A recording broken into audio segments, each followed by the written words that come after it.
Hello, and welcome to Wednesday's Night Out.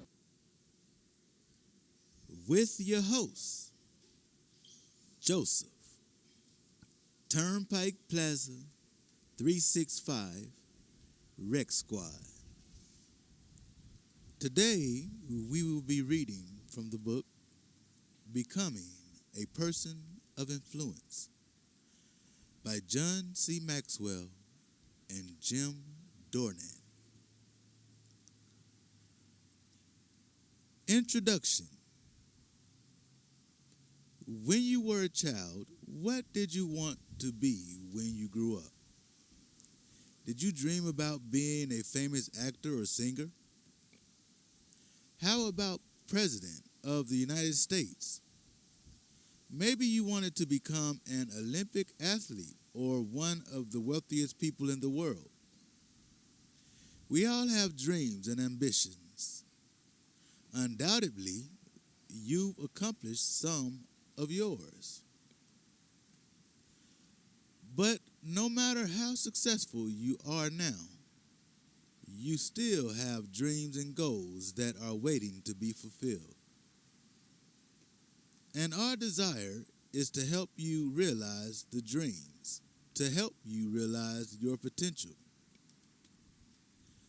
Let's start by doing a little experiment.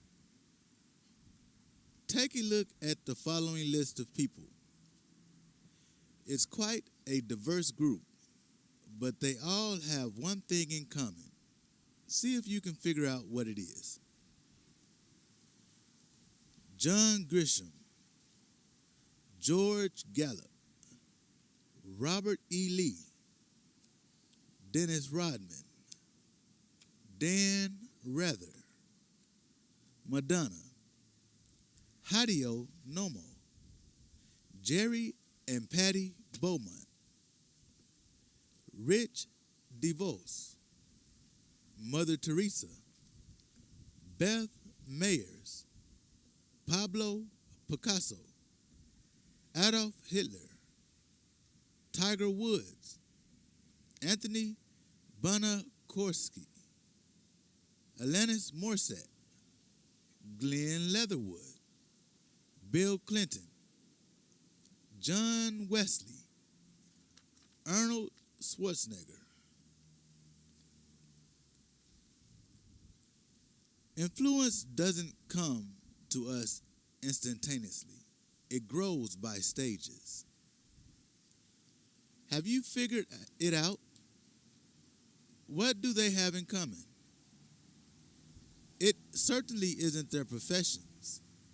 The names have been drawn from lists of writers and statesmen, sports figures and artists, evangelists and dictators, actors and business professionals. Both men and women are included. Some are single and others are married. They are of various ages, and many ethnic groups and nationalities are represented. Some of the people are famous, and you probably recognize their names, but you have undoubtedly never heard of others. So what's the key? What do they all have in common? The answer is that every one of them is a person of influence. Everyone has influence.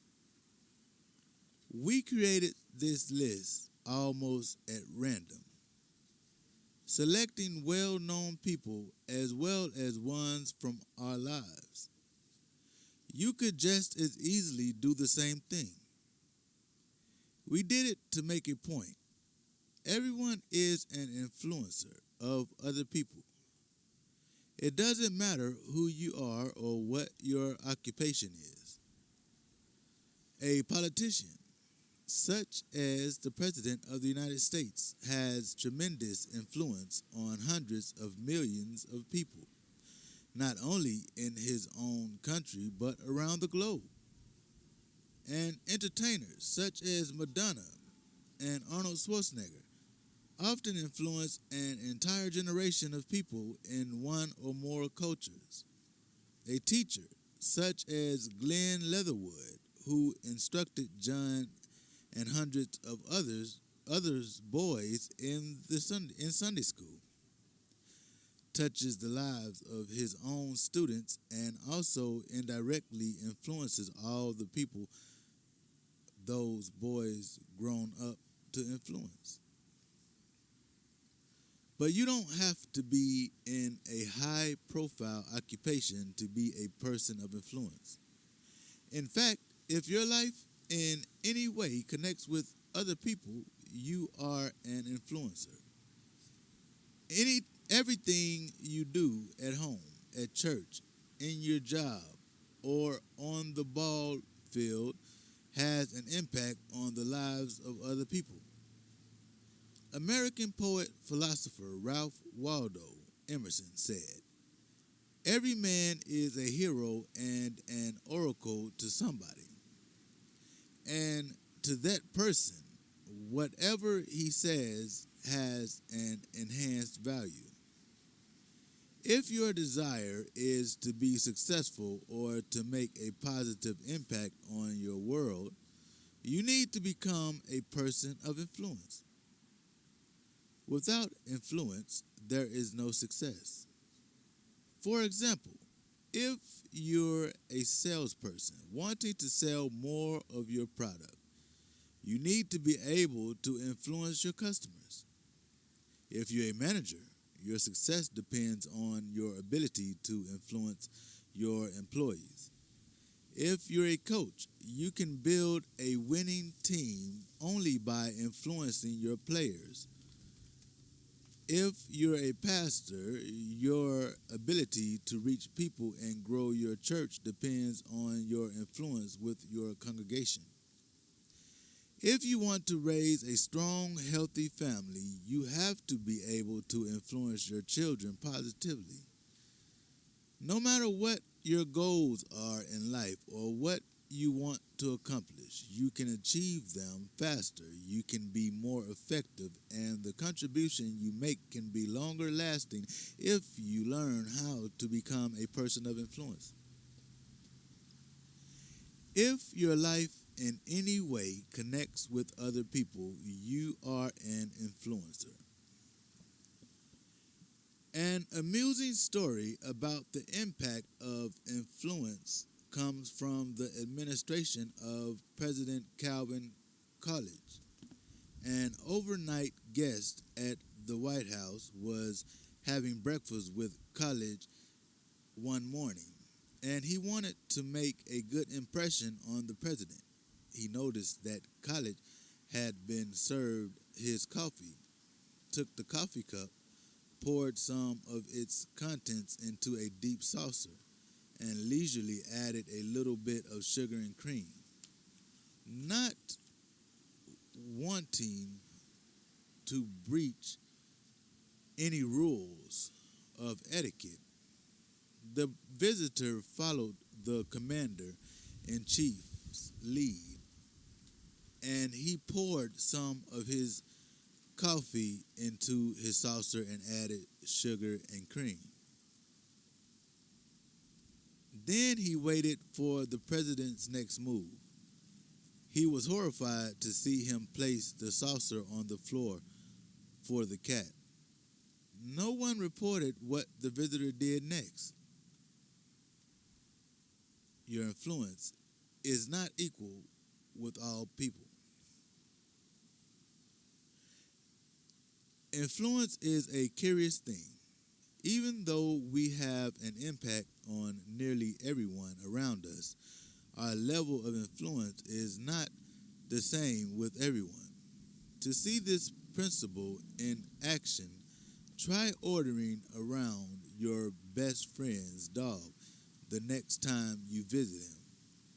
You may not have thought much about it, but you probably know instinctively which people you have great influence with and which ones you don't. For example, think of 4 or 5 people you work with.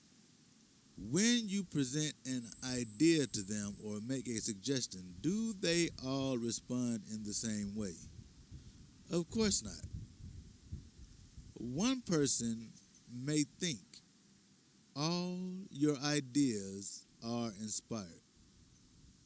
Another may view everything you say with skepticism. No doubt you can identify which one you have the influence with.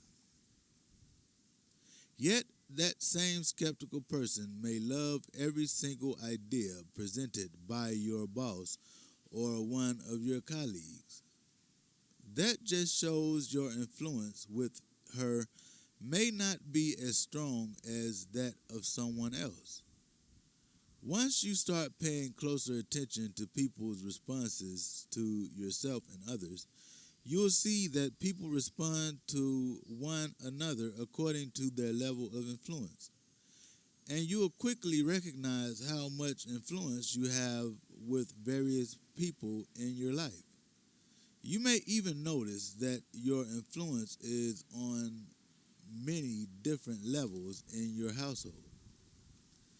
If you're married and have two or more children, think about how they interact with you. One child may respond especially well to you, while another does better with your spouse. It's a matter of which parent has the greater influence with the child. Stages of influence and their impact. If you've read John's Developing the Leader Within You, then you probably remember the description of the 5 levels of leadership contained in chapter 1. Visually, it looks like this. Step 1 is position. Step 2 is permission. Step 3 is production. Step 4 is people development. Step 5 is personhood. Steps starting from the bottom going to the top. Leadership, which is a specific application of influence, is at its lowest level when it is based on position only. It grows and goes to a higher level as you develop relationships with others.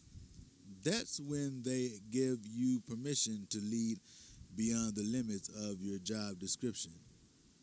As you and your followers become more productive together in your work, then your leadership can go to level 3. And when you begin to develop people and help them reach their potential, your leadership moves up to level 4. Only a few people reach level 5 because it requires a person to spend a lifetime developing others to their highest potential. Influence functions in a similar way. It doesn't come to us instantaneously.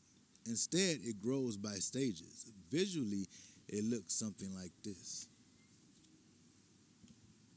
Step 1, model. Step 2, motivate. Step 3, mentor. Step 4, multiply. And a step from bottom going to the top. Let's consider each level. Level 1, modeling. People are first influenced by what they see. If you have children, then you've probably observed this. No matter what you tell your children to do, their natural inclination is to follow what they see you doing.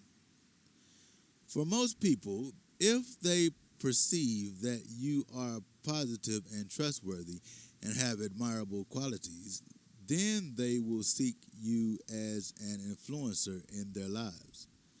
And the better they get to know you, the greater your credibility will be and the higher your influence can become. If they like what they see, when you meet people who don't know you, at first you have no influence with them at all. If someone they trust introduces you to them and gives you an endorsement, then you can temporarily borrow some of that person's influence. They will assume that you are credible until they get to know you. But as soon as they have some time to observe you, you either build or bust that influence by your actions. One interesting exception to this modeling process occurs in the case of celebrities. Because of their preoccupation with television, movies, and the media, many people are strongly influenced by others that they have never met. More often than not, they are influenced not by the actual individual, but by the image of that person. And that image may not be an accurate representation of that actress, politician, sports figure, or entertainer. Nonetheless, they admire that person and are influenced by the actions and attitudes they believe that person represents. You can be a model to the masses, but to go to the higher levels of influence, you have to work with individuals. Level 2, motivating. Modeling can be a powerful influence, either positively or negatively, and it's something that can be done even from a distance. But if you want to make a really significant impact on the lives of other people, you have to do it up close. And that brings you to the second level of influence, motivating. You become a motivational influencer when you encourage people and communicate with them on an emotional level. The process does two things. One, it creates a bridge between you and them. And two, it builds up their confidence and sense of self-worth. When people feel good about you and themselves during the times they're with you, then your level of influence increases significantly. Level 3, mentoring.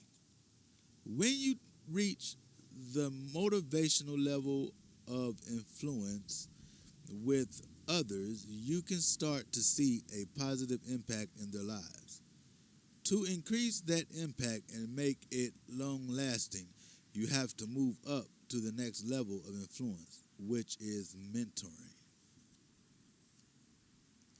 Mentoring is poured Mentoring is pouring your life into other people and helping them reach their potential.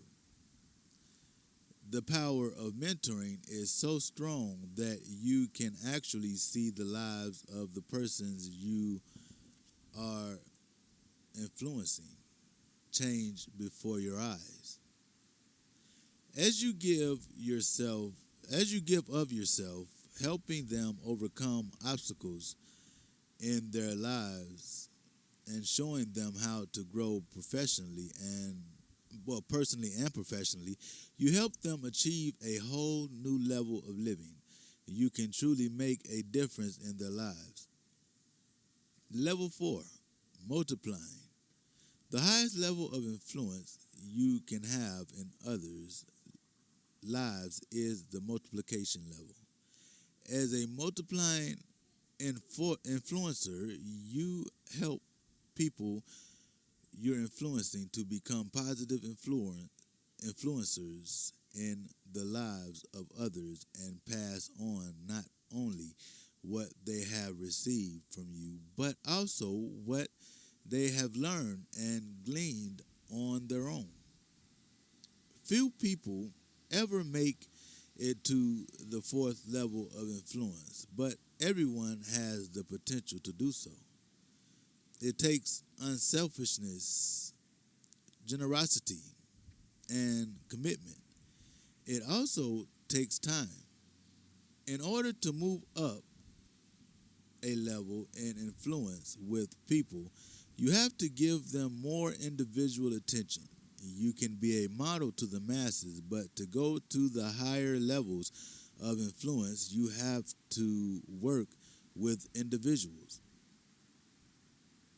Bill Westafer, a friend of John's who formerly worked at Skyline Church in San Diego, observed There are people whose feelings and well-being are within are within my influence.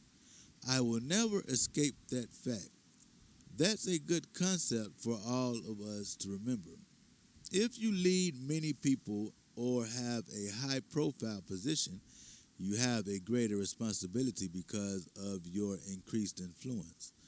What you say, and more important, what you do, is a model for those who follow you. Their actions will reflect your influence. Your influence is either positive or negative. Now that you recognize your influence with others, you must think about how you are going to use it. You probably noticed that professional basketball player Dennis Rodman was on the list of influencers at the beginning of this introduction. Many times we've heard Dennis Rodman say that he doesn't want to be a role model. He just wants to be himself. Dennis doesn't understand or refuses to acknowledge that he already is a role model. It's not something he can decline. He is an example to everyone in his family, his neighborhoods, and the people at the neighborhood store where he shops. And because of the profession he has chosen, he is a role model to millions of others, to more people than he would be if he had chosen to be, for example, an auto mechanic. He is influencing others, and he has made a choice concerning the kind of influence he is having. Even if you've had a negative effect on others in the past, you can turn that around and make your impact a positive one. Basketball legend Jackie Robinson noted, "A life isn't significant except for its impact on others' lives." Robinson's impact on people in the United States has been incredible.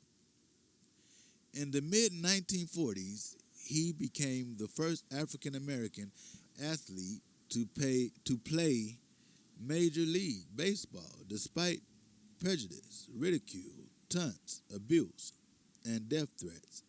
And he did it with character and dignity.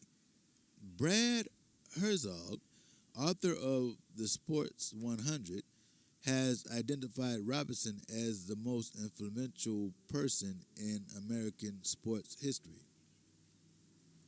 First, there are those who changed the way the games were played. Then there are the men and women whose presence and performance forever altered the sporting scene in a fundamental manner. And finally, there are the handful of sports figures whose influence transcended the playing fields and impacted American culture. Robinson, to a greater extent than anyone else, was all three types in one. Martin Luther King Jr., one of the most influential Americans of the 20th century, acknowledged the positive impact Jackie Robinson made on his life and the cause for which he fought. To African American baseball pioneer Don Newcomb, King said, "You'll never know what you and Jackie and Roy Campanella did to make it possible to do my job."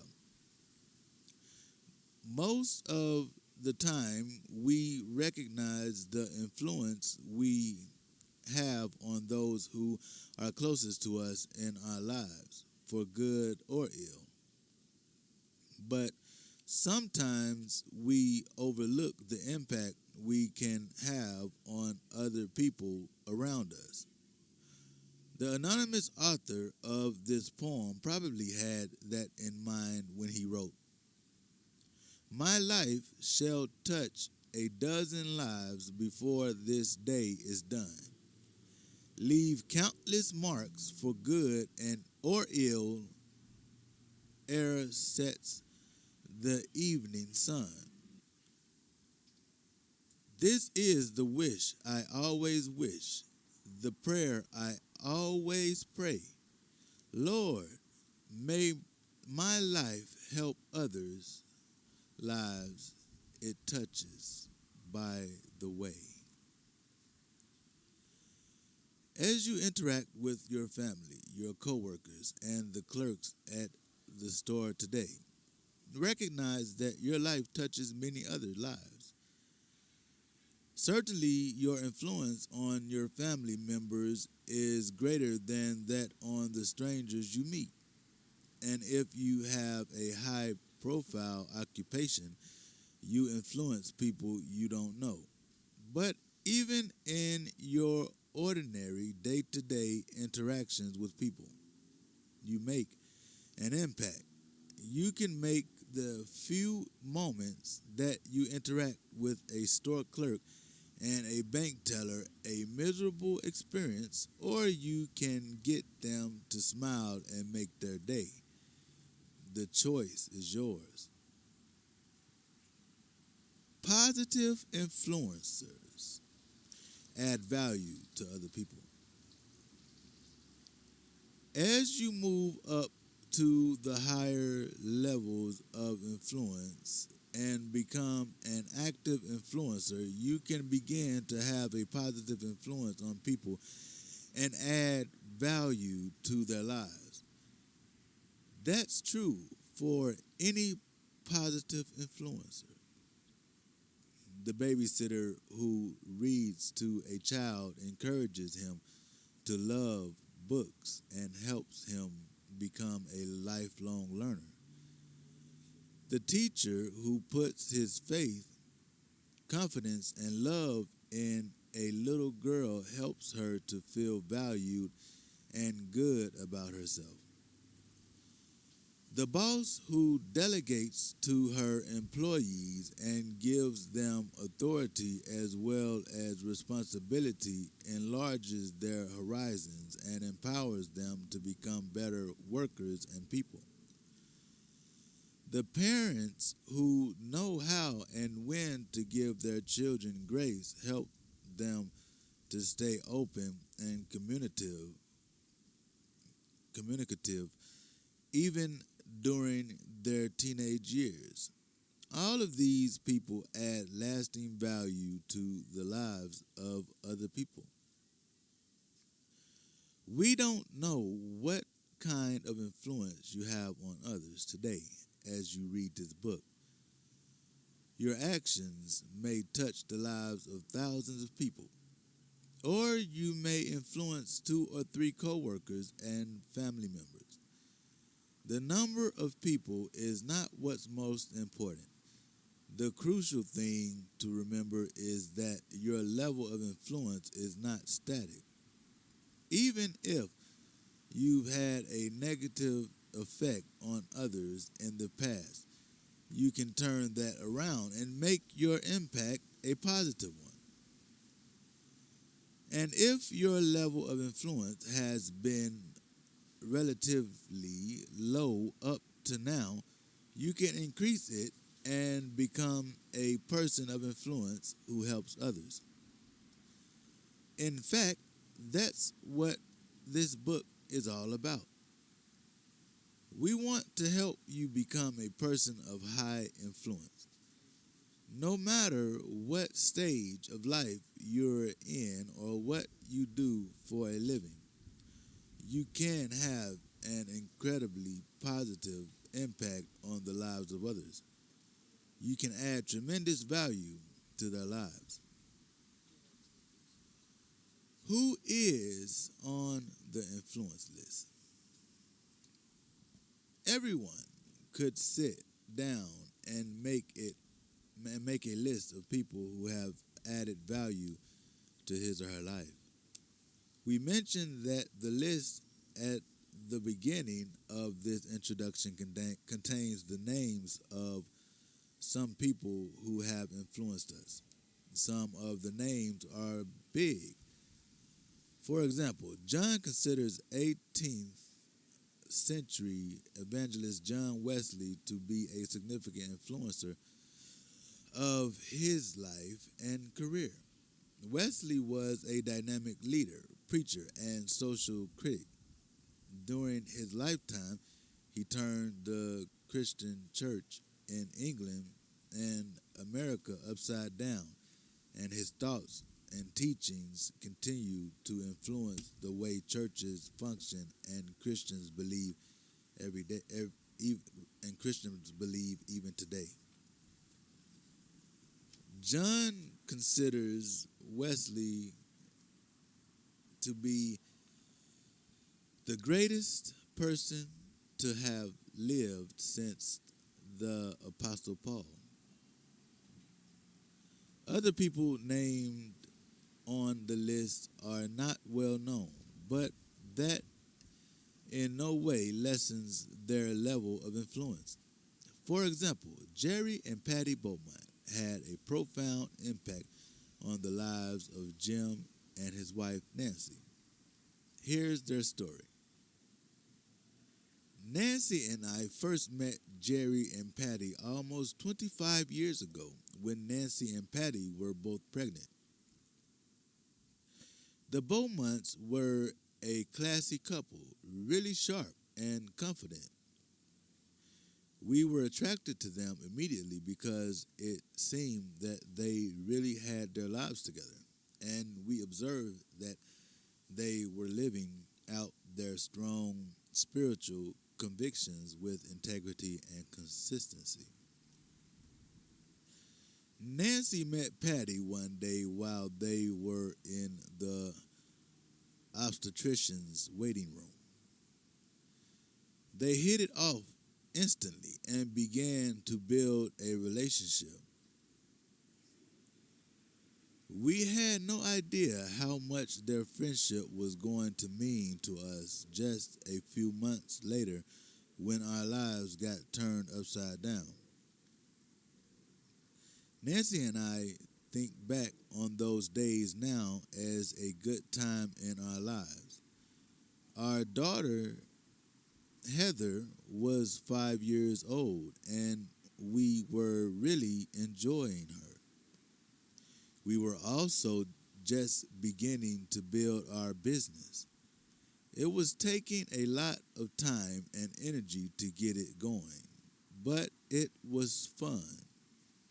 We were beginning to see that all our work was going to pay off in the future. When Nancy told me that she was pregnant, I was ecstatic. It meant our little family was about to grow, and we hoped our second child would be a boy. After 9 months of routine pregnancy, Nancy gave birth to our first son, Eric. At first, everything appeared to be normal, but a few hours later, the doctors discovered that Eric had been born with some very serious physical problems. His back was open and his spinal cord had not formed properly. They told us he had a condition called spina bifida. To make things worse, his spinal fluid had gotten infected during the delivery, so he was suffering from severe systemic meningitis. Our whole life seemed to be thrown into chaos. After Nancy's hours of labor, we were exhausted and confused. They told us Eric needed brain surgery, and we had to make a decision right then. Without it, he didn't stand a chance. Even with it, things didn't look good. We cried as they prepared to take our little boy, only a few hours old, and transport him to Children's Hospital for emergency brain surgery. All we could do was pray that he would make it. We waited for hours, but the doctors finally came out and told us Eric was going to live. We were shaken when we saw him after the surgery. We wondered how someone so small could have so many wires attached to him. The opening in his back was closed, but we could see that they had surgically implanted a shunt tube in his brain to drain off excess spinal fluid and relieve the pressure. The first year of Eric's life was a blur for us as he repeatedly entered Children's Hospital. In the first 9 months, he underwent 11 more surgeries. 3 of those operations came in one weekend. Things were happening so fast that we were overwhelmed, and we couldn't even comprehend what we might have to face in the future. While we were trying to survive the midnight trips to the hospital and hold up under the pain and fear we had for Eric, guess who came alongside us and helped us survive each day as it came? Jerry and Patty Beaumont. They had come to the hospital that first day of Eric's life and given us comfort and encouragement while he was in the operating room. They brought food for us and sat with Nancy and me in the hospital waiting rooms. And all the while, they shared their incredible faith with us. Most important, they helped us to believe that God had a special plan for Eric and us. You know, Patty told Nancy one day, "You and Jim can make Eric's problems the center of everything you do. Or you can use them as a launching pad for a whole new way of looking at life." It was then that we turned a corner in our lives. We began looking beyond our circumstances and saw that there was a bigger picture. We realized God had a plan for us as well as Eric, and our faith gave us strength and peace. The Beaumonts had helped us consider and answer some of life's most important questions. From that day on, our entire attitudes changed as we had great hope.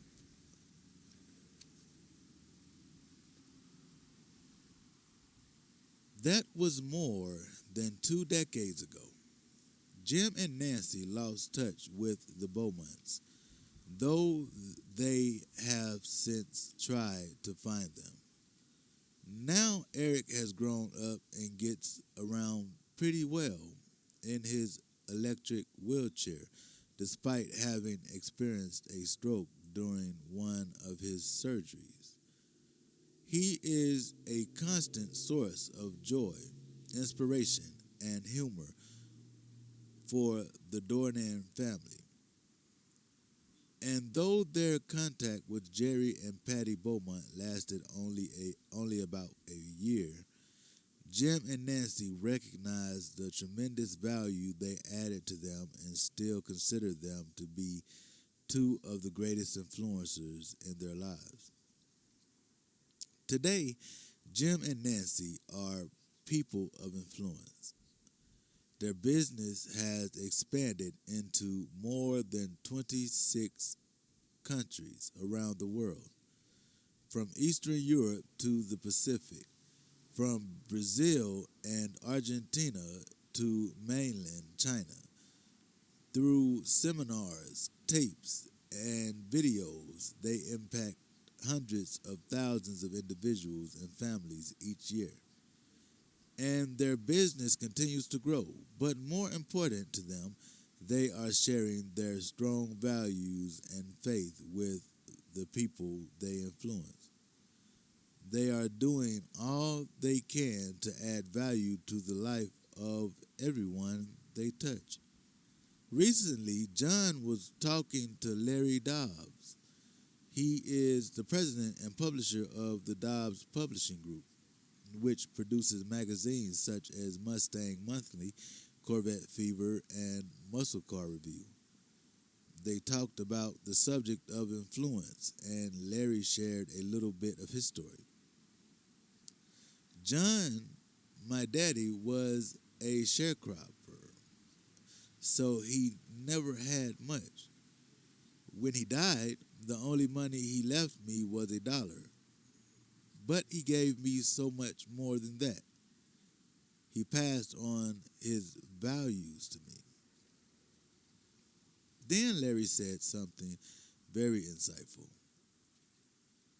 The only inheritance that a man will leave that has eternal value is his influence. We don't know exactly what your dream is in life or what kind of legacy you want to leave. But if you want to make an impact, you will have to become a man or woman capable of influencing others. There is no other way of effectively touching people's lives.